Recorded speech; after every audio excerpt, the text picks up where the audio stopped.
how did this kid from Cape Cod ever end up in what I perceive to be the land of the cowboys and Indians? There are various stories about how he got out to Wisconsin, but the most popular and probably closest to the truth is that he was following some girlfriend of his out to Stevens Point, and that's how he ended up there. John Boyne and I have been friends since childhood. We went through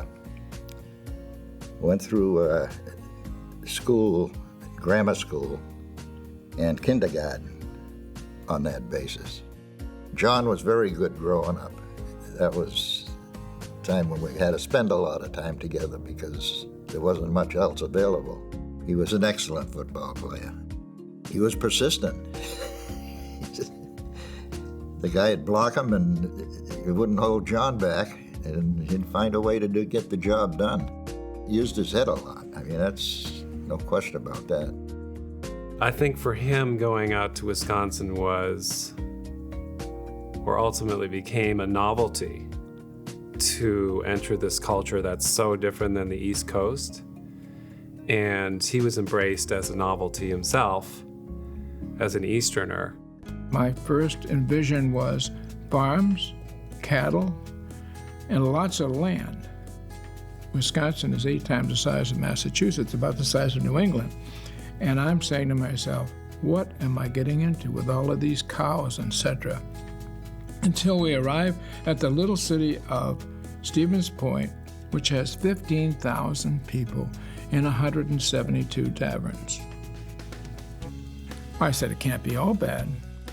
I know what he likes. I know he loves to play golf. I know he loves to dance. He loves to sing.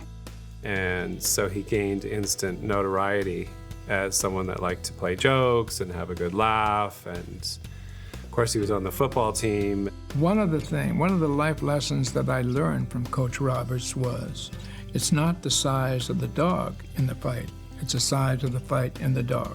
John was part of perhaps the most successful football team we've ever had, but he was also in a group of wrestlers who were starting the wrestling program here.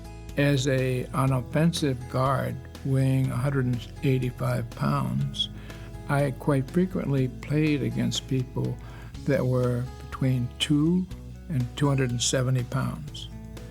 And the fact that I could open a hole proved to be, if you had the size of the fight and you could move somebody, you could open a hole. I studied a little history and did a little math, yes, and my second major was extracurricular activities.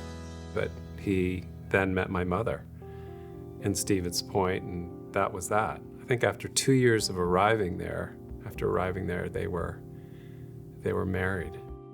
Well, one of the great things in my life is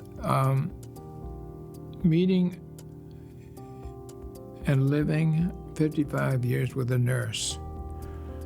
And I sorely miss her. And the other great thing in my life was life at Stevens Point. How could I honor my wife and also give back to the institution? I heard that they were just starting a nursing program, and I said, this is a great way to honor that relationship in the school. So we set up a nursing scholarship in honor of her. And this will allow our nurses who are 2-year degree holders to get their bachelor's degree. And it also is focused on patient care, which was something very important to his wife, Mary Jo.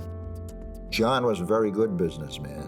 He worked his way up from a small private company to Sealed Air and rose there very quickly. I started in Kimberly-Clark in Neenah, Wisconsin. And the last 20 years of my working career, I worked for a company called Jiffy Packaging, headquartered in New Jersey. I did everything from the ground up, starting off as a salesperson, and then became president of the company after we did a leverage buyout of the firm. This award recognizes lifetime achievement, and John has had plenty of that. But what he's doing is taking that to the next step, and he's bringing that achievement back and giving back to this campus and the young men and women on this campus so that they can get started in the same way that he did.